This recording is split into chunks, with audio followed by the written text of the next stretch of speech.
Now Naaman, commander of the army of the king of Syria, was a great and honorable man in the eyes of his master, because by him the Lord had given victory to Syria. He was also a mighty man of valor, but a leper.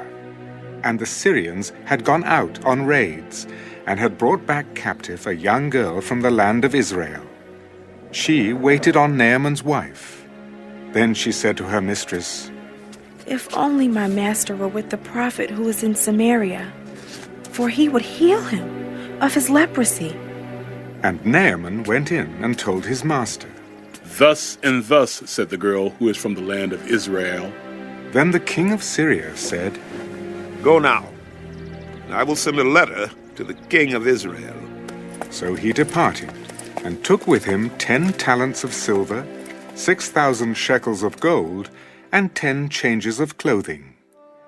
Then he brought the letter to the king of Israel, which said, "Now be advised, when this letter comes to you, that I have sent Naaman my servant to you, that you may heal him of his leprosy."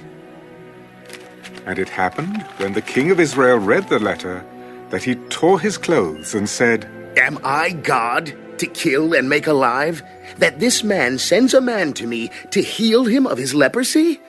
Therefore please consider, and see how he seeks a quarrel with me." So it was, when Elisha the man of God heard that the king of Israel had torn his clothes, that he sent to the king.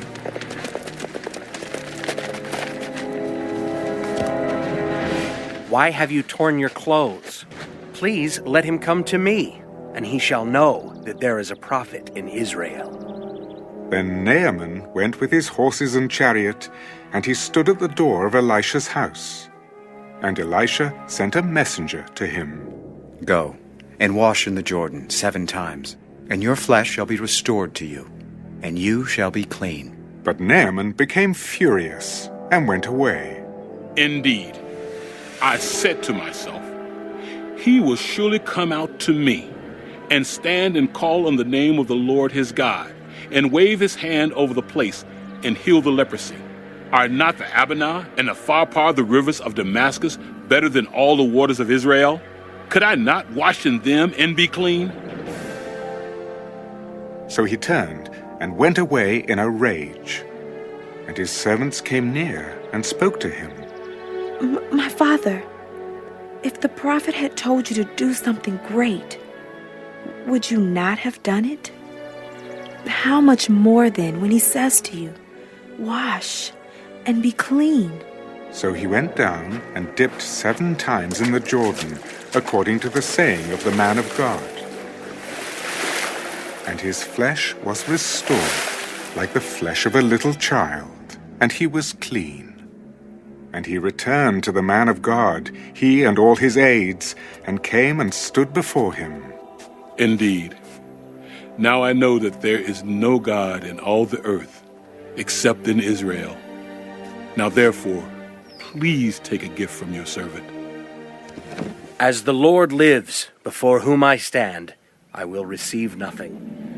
And he urged him to take it, but he refused. Then, if not, please let your servant be given 2 mule loads of earth.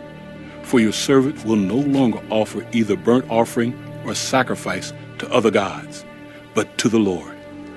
Yet in this thing may the Lord pardon your servant. When my master goes into the temple of Rimmon to worship there, and he leans on my hand, when I bow down in the temple of Rimmon, may the Lord please pardon your servant in this thing. Go in peace. So he departed from him a short distance. But Gehazi, the servant of Elisha the man of God, said, Look, my master has spared Naaman this Syrian, while not receiving from his hands what he brought. But as the Lord lives, I will run after him and take something from him. So Gehazi pursued Naaman. When Naaman saw him running after him, he got down from the chariot to meet him. Is all well? All is well. My master has sent me, saying, Indeed, just now 2 young men of the sons of the prophets have come to me from the mountains of Ephraim. Please, give them a talent of silver and 2 changes of garments. Please take 2 talents. And he urged him, and bound 2 talents of silver in 2 bags, with 2 changes of garments, and handed them to 2 of his servants. And they carried them on ahead of him. When he came to the citadel, he took them from their hand, and stored them away in the house. Then he let the men go, and they departed. Now he went in and stood before his master. Elisha said to him, Where did you go, Gehazi? Your servant did not go anywhere. Did not my heart go with you when the man turned back from his chariot to meet you? Is it time to receive money and to receive clothing, olive groves and vineyards, sheep and oxen, male and female servants? Therefore the leprosy of Naaman shall cling to you and your descendants forever. And he went out from his presence leprous, as white as snow.